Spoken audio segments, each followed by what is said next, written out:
Welcome back, chat. Hitters Meeting episode number 28. Good old Matt Olson number here. Ken, I am joined, as you can see, with Coach Ken Anderson, and we are welcoming in the San Diego Padres. And Ken, the Padres have kind of been our boogeyman here the last couple of years. What you think? They've owned us, and they've really. It's been rough. They were playing bad when we went to San Diego, and they still swept us. So they're playing bad again. They did win 19-2 today. They woke up a little bit against the Royals, but I'm looking forward to it. I got the Matt Olson jersey on for the Matt Olson of Hip Calls. Let's go. All right. Ken, give us our pick to click numbers from the last series. We didn't take Drake, and he was God Almighty, he was good. But we took guys that were really good in this series. Not great, but they were good. Matt Olson was your pick to click. He went 4 for 12, 2 walks, so that's 6 for 14. That'll hunt. That's a 429 on base percentage. We'll take that any day. Hit a home run. I did like his last 2 at bats today. He went backside, hit a P over center fielder's head and base at the left. Mauricio Dubon had a very funky series. He was 5 for 14 with a walk. He was 6 for 15. That's 400. We'll take it. He was absolutely horrendous today. He looked terrible at the plate. But that was my pick to click. So at least Mauricio had me a couple good games to make me look good. So that's how we did. We did well. But before we move on, chat, listen, we got to give flowers where flowers are due. But before we get to him, Ken, me and you got to witness this young lad's first 5 for 5 game today. Can you tell me how he did the entire series? Because it's kind of eye-popping numbers right here. Derek Baldwin was 10 for 14. And it was funny, they brought it up on the interview at post-game. He didn't even realize it. He swung he only batted like 14 times and only saw 18 pitches. That's how zoned in he is right now. If they throw anything strike, he's not just hitting it. He's hitting it hard. Drake looks awesome. I mean, he looks great. Oh, and the other guy was Austin Riley. We got to see him today. He looked all serious like he was coming out of it. 2 bombs today, 3 for the series. He had 9 RBIs in this series, and Austin was 6 for 12, batted 500, and he was on base 8 for 14 times. I tell you what, those big 5 do that, we're in good shape. That we will be, and it's time, Ken. We're going to give Austin Riley a round of applause right here. That a way to get back going, Big Thick. Boy, does this offense need you to be Austin Riley. It was very nice to see you swing the bat very well in this series. But that concludes the recap portion of this hitters meeting. We are moving on to the San Diego Padres. Ken, and in game 1, we faced J.P. Sears. What do you have on this gentleman? Somebody we should destroy, but when we're going bad, it's the guy who eats our lunch because he's a crafty lefty starter. He throws off speed and he keeps you off balance. JP is a weird pitcher too. Either he gets zoned and he throws really well. He's come close to some no-hitters in the past because when he's on, he can be on, but normally he's not on and he's hittable. I like the fact that we're hitting, and I think we should hit this guy. I would absolutely 100% agree with that, especially since the series that we just had. We scored 29 runs this past series, which is pretty daggum impressive if I do say so myself. I can't complain about the offense. So, Mr. Sears' repertoire: fastball, sinker, cutter, sweeper, slider. Changeup, you're going to see a lot of that this series. They're all kind of very similar pitchers. Left-handed hitters are going to see four-seam and sweepers, and they will get a little bit of a dose of the sinker and slider. Right-handed hitters are going to see the four-seam and changeup with a dose of the sweeper and slider. He is going to pound the outside corner to both parts of the plate, or to both right-handed hitters and left-handed hitters. He is changeup heavy to right-handers in 1-0 and 2-1 counts. He is fastball heavy when he is behind the count to left-handed hitters. Righties, our approach, we're going to hunt the fastball and changeup window and the hanging breaking ball. For the fastball and changeup, you want the ball to start inner third to outer third, belt to high thigh and height. If a pitch starts in that window and breaks inside, take it until you get to 2 strikes. The only breaking ball that we want to swing at is going to be the hanger. It's going to start off the plate away to the outside corner and start above this strike zone, at the very least at the very top of the strike zone. That's going to keep you on the breaking ball. You don't want to swing at one that starts in the zone and breaks into you. You just don't want to do it. You want the one that's up and elevated that you can drive into the gap. For my right-handers, stay middle backside. He's going to try to wear out the outside corner. There's no need in trying to pull him. He's very seldomly going to pitch inside, and if he does, it's probably the back foot a slider that he'll throw every once in a while. So really keep your direction to right center field. Don't get pull happy. And this might be a guy you can even probably choke the plate on if you want to do that as well. Lefties, our approach, we are going to hunt the four seam and sweeper windows. For the four seam, you want the ball to start inner third to the outer third, belt to high thigh. Anything that starts in that window and breaks away, take it, because it's probably going to be a ball 90% of the time. The only breaking ball you want to swing at will start at you or on the inside corner and above the strike zone. Again, at the very least, you want it to start at the top. If it starts inside the strike zone, it's probably going to be a ball.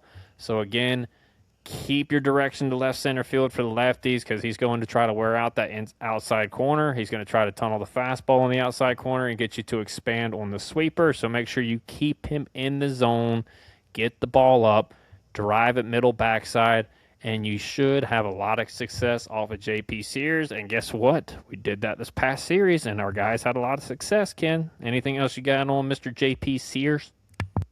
No. Like I said, when he's one of those guys, he can pitch well against teams that are struggling. We're not struggling. This is a guy we should hit Monday night, and we may have to because our bullpen is taxed, and we need Bryce Elder to go distance, and he hasn't done that lately, so we might want to put some runs on the board.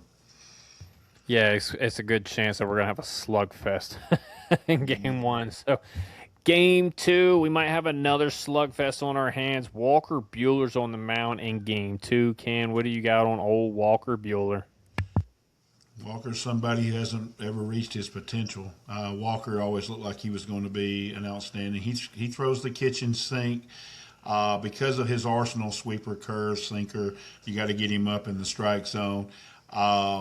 Walker should be better than he is, but he's carrying a 5.36 ERA to this game. He has struggled. So we need to hit him. As far as the slugfest, this is a game we should win. Ronaldo's going on the other side. So we're definitely heavy favored in Vegas in this game. Yeah, Walker's really he's really lost a step since he had that second Tommy John surgery, unfortunately for him. But hopefully that doesn't matter. Hopefully we get to tattoo him in game two. His repertoire: fastball, sinker, cutter, sweeper, changeup, slider. He does have a knuckle curve.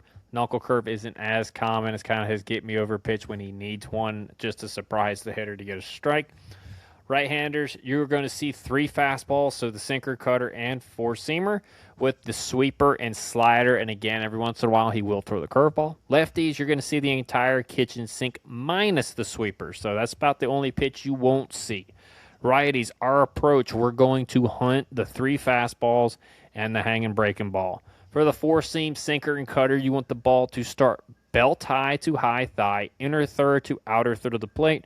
The breaking ball, you want to start inside off of the plate at you to the inner third, starting above the zone to the top of the zone, which will be the belt.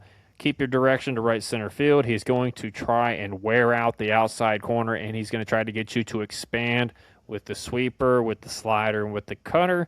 Keep him in the strike zone and get him up in the zone. There's no sense in chasing anything low, because that's where he's going to get you. If you get him up in the zone, his stuff really flattens out, and it's not very good. His sinker flattens out, and it's almost like a batting practice four-seamer, and his cutter pretty much flattens out, again, like a batting practice four-seamer. But if he is spotting low and his stuff is moving well, he can be tough to hit, so get him up in the strike zone, and you should do fine, especially if you have that middle backside approach. Lefties, our approach, again, hunt the 3 fastballs and the changeup window. You want the ball to start from the inner third to the outer third, belt to high thigh. This is for all of them. They all fit in this window. Do not expand your zone low. Get him up in the zone. Keep your direction to the left center field gap. Again, I can't emphasize this enough. Get him up in the strike zone. If you do that, you're gonna wear out Walker Buehler. If you start expanding your zone low and you start chasing down there, that's when it can be a really long afternoon for you. So, as long as we get him up in the zone, Ken, I don't see this guy really being much of an issue. So, do you have anything else on Walker Buehler? Even when he was good, we hit him. And the fact of the matter is, he throws one of the most famous pitches in Braves history. He threw a sinker 3-1 to Ronald Acuna, and Ronald hit it for a grand slam. So we get him up. Good report. We should hit this guy. No doubt about it. Now, we do get to face their number one in this series, and I hope they leave this gentleman here after the series because I would very much appreciate it, Ken. That is Michael King. What do you have on Michael King? He's their best pitcher. I mean, as far as starter, and he's probably their second best pitcher overall. He's been good for them this year. And whatever reason, in his starts, they have not scored, probably because he's facing a lot of number ones. But he's tough. He mixes his pitches well. He throws backwards. What we mean by that is he'll throw off speed in fastball counts, and he'll throw fastball in off speed counts. He doesn't care. He's a crafty guy, and I'm with Ryan here. If they want to drop him off, go feel free, Padres. Listen, if you want to make a donation to the Atlanta Braves organization and wiping out the Los Angeles Dodgers third World Series championship, I am all for it. And I think the other 2019s will be all for it as well. So let's get into his repertoire. As you saw, he loves his sinker. He's got a four-seamer. He has a really good sweeper. He's got a changeup and slider. His primary sinker, four-seam, and sweeper to the right-handed hitters. He does have a sprinkle of his changeup in there. Lefties, you're going to see the four-seamer, sinker, and changeup, and every once in a while he'll drop a sweeper in there, and is going to be front-doored. He mixes his pitches up very well, and he doesn't not lean on anything specifically in any particular count. So you got to be on your toes and really hunt your windows and not guessing pitches. Just sit there, hunt your windows, and trust yourself to recognize spin when he throws it. Right-handed hitters, our approach, we're going to hunt the sinker and sweeper windows. For the sinker, we want the ball to start off of the plate away to the middle part of the plate, belly button to high thigh. The sweeper window, you want the ball to start above the zone to the belt and off of the plate inside to the inside corner. You do not want to expand your zones any lower. And we may take some middle four-seam fastballs because of how much both of these pitches have, like how much run they both have. All right, he combines to throw these two pitches for over 60% of the time, so be patient. Do not expand your windows. Keep your direction to right center field, and do not try to pull him. Get the ball up in the strike zone.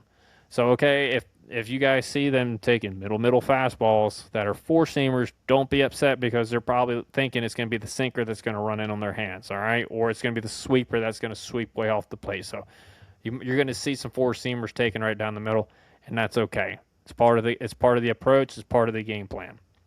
Lefties, we're going to hunt the sinker and changeup window. We want the ball to start belly button to high thigh and inside off of the plate to the middle part of the plate. If he paints the four-seamer on the outside corner 3 straight times, tip your hat and move on. He will try to front door a sweeper, but if it starts way outside off of the plate, don't give up on those pitches because those are the sweepers, and they are very hittable when they come back over the plate. Keep your direction to left center field, and do not try to pull him. The only breaking ball that we're going to want to swing at is going to be the one that starts off of the plate. Like we said, it's going to start above the zone, maybe at the belt, and at the very least, it's going to start on the outside corner. Those will be the hangers. Those are the ones that you can really do some damage on.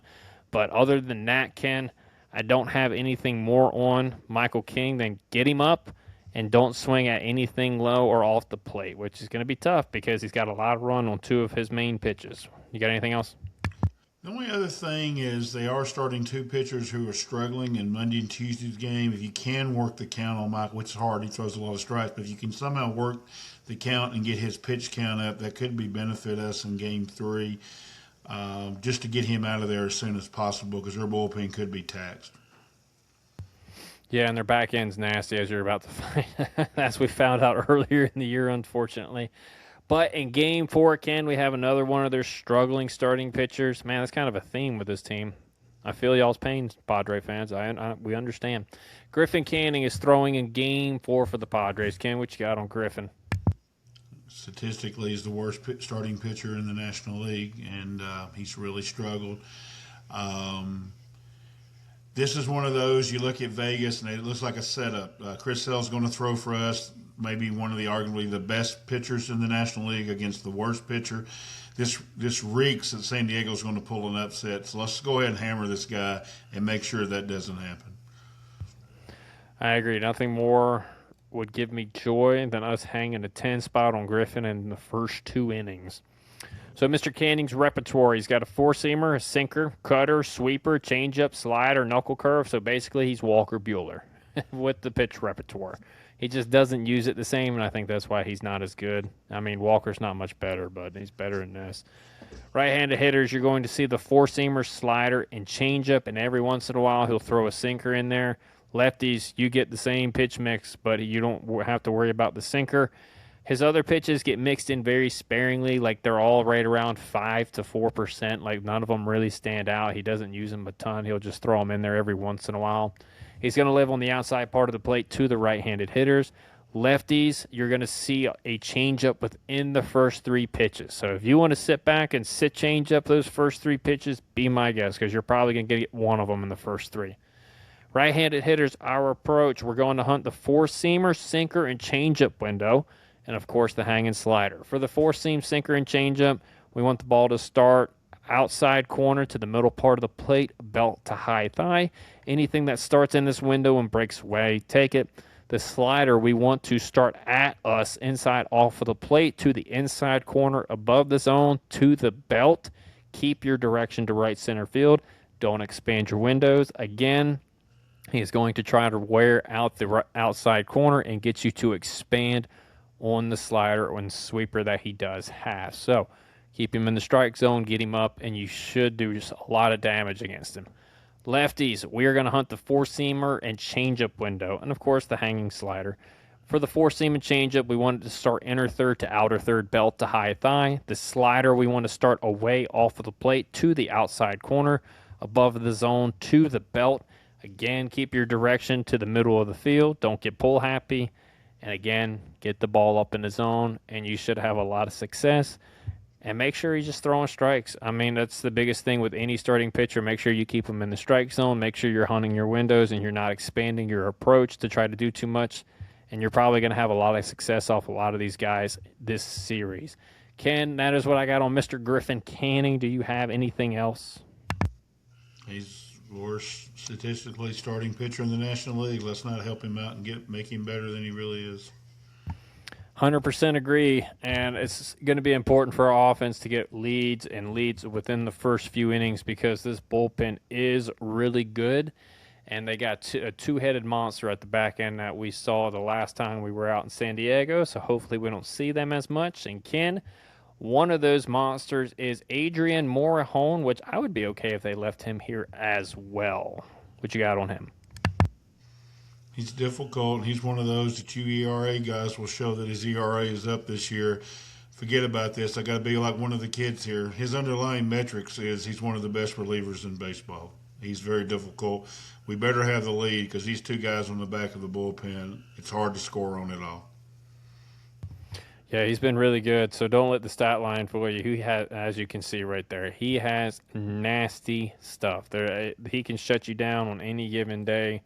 I'm guessing if I haven't looked at his stats, but normally when guys like this get in trouble, it's probably a little bit of command issues. So for his repertoire, he has the four-seamer, the sinker, the slider, and the changeup. Righties, you're primarily going to see sinker and changeup. Lefties, you're going to see sinker, slider. He will mix in a four-seam fastball every once in a while, specifically in 0-2 counts because hitters tend to sit on his changeup or the sinker, and then he can just ride that four-seam right on at the top of the zone and get you looking. So right-handed hitters, we're going to hunt the sinker and changeup window. You want the ball to start in off of the plate at you to the middle of the plate and belly button to high thigh and height. Do not expand any lower because that is when he will get you to expand on the changeup, and that is going to be a swing and a miss or a rollover to short. see the ball up in the zone and keep your direction to right center field. I get it. It's tough to hit 98 up, but you're not going to have much success if you start swinging the stuff down in the zone. He's just got too many weapons to get you out down there. Get him up. His stuff will flatten out a little bit, and that's your best chance to do damage then. Lefties, we're going to hunt the sinker and slider. The sinker, you want to start off of the plate away to the middle of the plate, belt to high thigh. Anything that starts farther inside and moves in, take it. The slider, you want to start at you off of the plate inside to the inner third, above the zone to the high thigh and height. Anything that starts middle or farther away and breaks away, take it. Keep your direction to the big part of the field, get him up in the strike zone, and pray that he makes a mistake because his dude's got really good stuff. But again, if you keep your approach, you get him up in the zone, and you don't chase anything going one way or the other that's too far outside, and you stick to your windows, you should have a little bit of success. I will say this. The Braves did a pretty good job against these two the last time we saw them. We didn't win the game, but they definitely had some good swings and some good at-bats against these guys, and that's all you can ask for because it's kind of hard to break through against these guys, but as long as you're giving yourself a chance, I'm not going to complain. So, Ken, do you have anything else on Mr. Maury Home? Just like you, Padres, if you want to halt that third-time world championship, draw Adrian Morejon, Michael King, and Ty France at the door. We'll take them up for the rest of the year, and we'll stop that Dodgers run. Nothing against this guy that's coming in, but we do have two really good right-handed relievers. So, all right. Mason Miller is the monster at the back end of the bullpen, Ken. What do you got on Mr. Miller? When he's on, he's the best closer in baseball. Funny stat, though, is for whatever reason, Austin Riley sees him well. This is one guy that Austin tends to hit well. He had two great at-bats on him in San Diego. So, but he's almost unhittable when he's throwing strikes. He really is. Yeah, he's got an elite fastball, as you can see, 102 miles an hour. Now, look, his slider isn't elite by any means necessary, okay? But it doesn't have to be when you throw 102 miles an hour. You just need a little bit of differential in the speeds, and that's what he's got. So his repertoire is a fastball, slider, and changeup. Both righties and lefties will see the same pitch mix. Lefties, you will see a changeup every once in a while. That's the only difference. Again, he hasn't thrown many all year. It's like 25 that he's thrown all year. So, again, I wouldn't worry about it. Righties, we're going to hunt the fastball. You want the ball to start inner third to outer third and belt to mid-thigh and height. Anything that starts in that window and breaks away, take it. You have to narrow your window and stick to it with this guy that throws this hard. The only sliders that we want to swing at are going to be the ones that start at us and above the zone to the belt, and that's going to be the hanging slider that pops out of the hand that you can recognize, and if you get it, that's the one that you can do damage on. Otherwise, if it breaks away and it starts in the zone, just let it go until you get to two strikes. There's no sense in swinging at it. Lefties, you're going to have the same approach as right-handed hitters. The sliders are going to start off the plate away, but you still want to make sure they're up and they're hangers, and that's the ones that you can do damage on as well. Fastball, you want to start inner third to outer third as well. Same height, and when you get it there, don't miss it because you're probably not going to get too many good pitches to hit against this guy. And let's make sure we have a lead so we don't have to face this two-headed monster in the back end of the bullpen. Ken, do you have anything else on Mason Miller? No, except if the series goes the way we hope it goes, the Padres will go into sell mode. You'll have to join the trade deadline pod on Thursday, but we kind of know where Mason Miller may end up. So just a little tease. That is a little tease indeed. All right, Ken, it's prediction time. What are we going in this series? I know you're going to be shocked, but I really like the ball team I saw this weekend, and I don't really like what I'm seeing out of the Padres. As you know, I delve into all these teams. I'm going to say we sweep them. I know it's so hard to sweep a four-game set. The game that actually worries me is the older start to get us off because our bullpen is so taxed. Look at the series preview. We even talked about it on the series preview because we handle the pitchers. We don't know where they're going to go if it's a tight game on Monday night. Medeiros, maybe maybe the kid they brought up, Alyssa, or maybe J.R. Ritchie finally gets a chance to close. I have no idea, but they're going to be 3 guys down in that bullpen, maybe 4. So I have no clue where they're going. But I'm going to go sweep. I'm going 3 out of 4.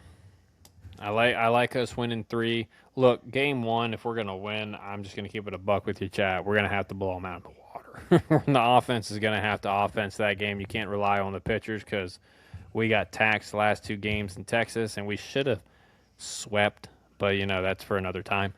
You're gonna have to check out the recap pod on that one. I think 3 out of 4. Ken, who do you think leads the charge in this series for the offense? I'm going to say it on the series preview that comes out later today. But my granddaughter, our family knows huge Matt Olson, and my son played with him. My granddaughter is no bigger Matt Olson. No offense, Matt Olson burner. I'm sorry. There's nobody bigger fan than my granddaughter. And I told Ryan at the ball game today, for whatever reason, he hits a home run on her birthday. Her birthday is the 20th, so I have to pick Matt Olson. Though I think there's a couple guys that may have better series, I'm still going to go with Matty. There's a big part of me that wants to go big, thick, but I'm not going to jinx him. Instead, I'm going with our catcher, Drake Baldwin. Look, I don't think he's going to have the 10 for 14 series, but I can definitely see him having a really nice series. He's seeing the ball well. He's driving it all over the ballpark. He's taking pitches out of the zone, and anything that's in the zone, he is clobbering right now. So I'm going with one of the top 3 catchers in all of Major League Baseball, and Drake Baldwin. Ken, before we get out of here, do you have anything else that you would like to tell these people? Andrew Davidson is on the series preview. We have started his new segment. It's Top 10 with Andrew Davidson. No, we're not going to put them out one at a time. We promise you. We did that just so you saw the sequence. He'll have a top 10 list. It will be anything from Braves, like the top 10 players, but we could have top 10 moments. We could have top 10 things to do at the ballpark. This is your fan thing, so y'all send us in your ideas. That's Andrew Davison. I will let you know Andrew Davison did take Austin Riley as his pick to click in the San Diego Padres series. But that's what we got, and we do appreciate y'all following us. Absolutely. We appreciate you guys following. And also, if you can, please leave a like on the video. If you did like it, please leave a comment on anything. I don't care what it is. You can tell us who your favorite player is. You can tell us what your favorite moment was from the Texas Rangers series. You can tell us what trade additions to Braves. You know what? That's what I want to hear, chat. What trade additions do you want to see Alex Anthopoulos make at the deadline? Leave that in the comments below.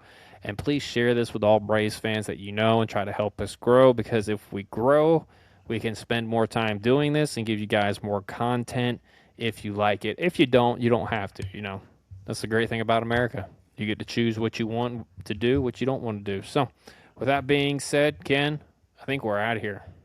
We'll see you guys on the next one for episode 29. Peace. You know what, boys? You guys are going to be world champions for the rest of your life.